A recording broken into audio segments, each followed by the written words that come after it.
And I won all those wrong rhythms. Please engrave it exactly the way that I've written it here. And he had to send it back and get it done again. I love the way in the second measure there, he's got an E flat and a G sharp in the bass, and then an E natural and a G natural in the soprano, in the top piano. So yeah, there's your dissonance, Yeah. and he didn't bother him. And to tell you the truth, if you listen to a lot of his stuff, and you will start to get used to the dissonance, and it won't bother you so much anymore. It'll be kind of like what he was hearing. Is Courier and Ives, is that part of this No. one as well? No. But I met someone who was an insurance agent, and they actually told me when they were getting their license to insure, they said, we were reading in our book about the actuarial tables, and on the footnote, it said that this guy was a musician and a composer. And I said, you know, my music history book had him about music, and as a footnote, it said he sold insurance. That's true. He's famous in both. So he did, he went to Yale or Harvard? Harvard, I think it was. He studied with the composer, but the composer wouldn't let him write what he wanted to write, so he gave up on that.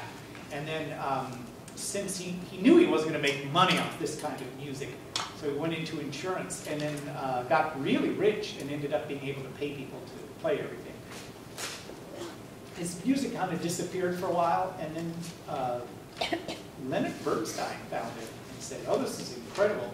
Leonard Bernstein was at Harvard, and they ran across Ives' violin sonata.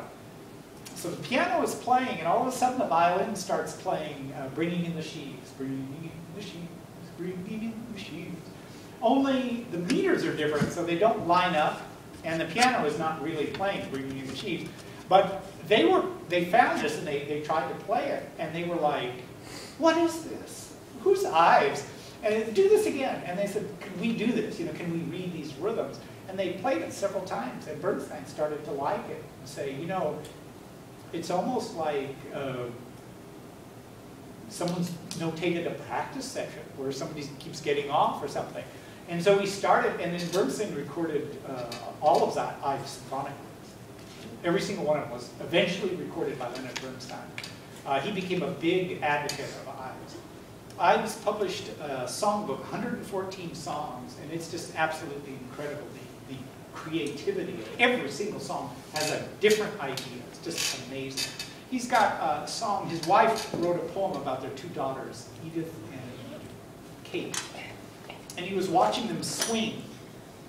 And the wife wrote a poem that we have a lovely garden, but in our garden, the two most beautiful flowers are always Edith and Kate, which was a cute little poem about their kids. And so I said, well, I'll set that to music. So he was watching the two girls in the swing set, so like this.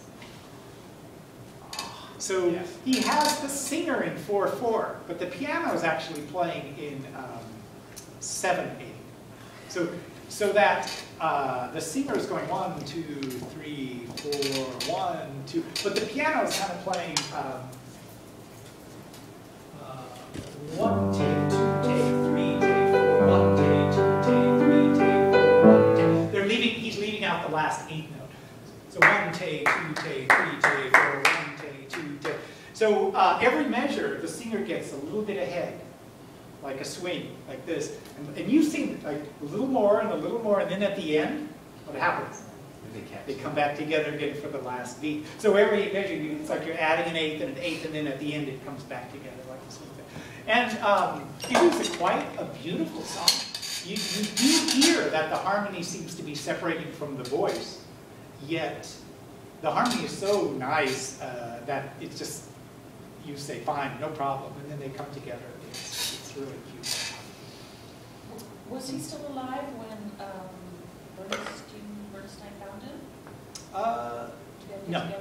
I think I died in the 50s.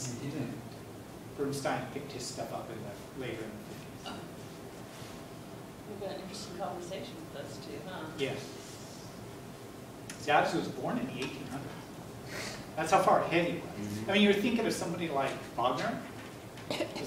He lived at the time of Wagner, over into the 20th century, yet he's He's way into this experimentation. But he was American, right? At the Yes, same time. Connecticut.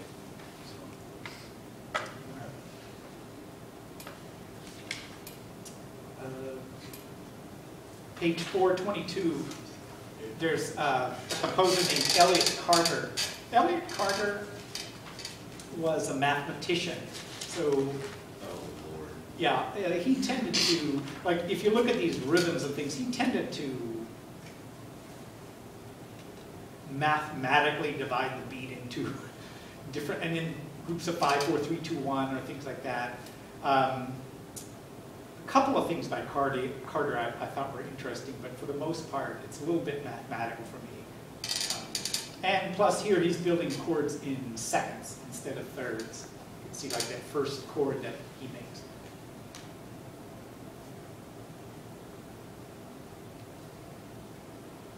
The Bartók at the bottom of the page, this is a string quartet. He's also building chords in seconds instead of thirds. That little symbol above some of the notes is called a slap pizzicato. Pizzicato is when you pluck the string of the string instrument. That was invented in the 20th century. You pull it really hard, and when you let it go, it not only pizzicatos, but the string is pulled hard enough, it slaps against the fretboard, so it makes a snapping sound, which is, it's quite percussive. It's really interesting. I don't know if you thought of it.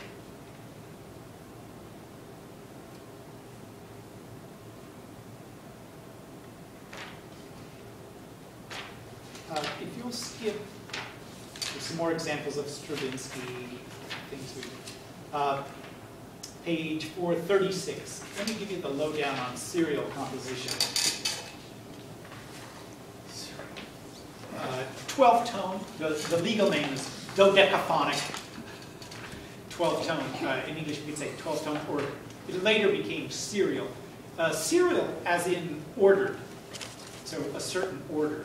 So there's a guy from Vienna, Arnold Schoenberg, and he's the one who says, do we really need a tonic? So he grew up writing tonal music, but his music got more and more dissonant, more and more chromatic, until he was the one who said, why do we even need a tonal center anymore?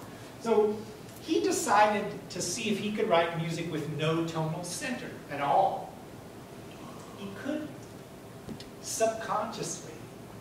He was so trained to be tonal. So he thought, like most people did, well, I'll just have some notes and then... So when I was working on my doctorate, I analyzed something he wrote called 5 Pieces for Piano. So this was his pre-12-tone series. He was trying to be atonal. But I noticed that there were several times the lowest note played here, here, here, and here were E's. And twice they were preceded by B's. And in between there were clusters of seconds. So I said, imagine that this,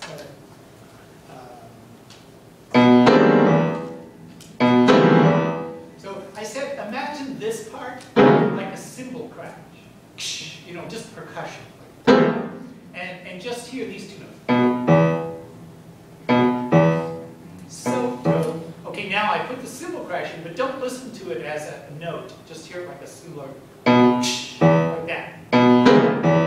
You still hear the tonality? So what I said, these are still tonal because he couldn't take out those tonal elements. He thought he was hiding them, but all he was doing was just coloring over them. So I said this thing, look at, here's all the E's, here's the B's, here's even an inference of a triad. But in between, he would have these harsh sounds, and he thought that covered up the tonality. But I said, replace it with cymbal crashes, and you've got a tonal piece. Schoenberg himself realized this. He said, it was too hard to do this. I keep finding tonal inferences. So he said, the only thing to do is come up with a system that makes me be atonal. So he said, let's line up all the half steps. C, C sharp, D, D sharp, whatever, and let's come up with a set of rules. So once you use a tone, like a C sharp, then you cannot use that again until all other 11 notes in the chromatic scale have been used. So that was what he said. That's why it's called serial, because they're in order. So then you have an order for the 12 tones, And then when you continue your piece, you use the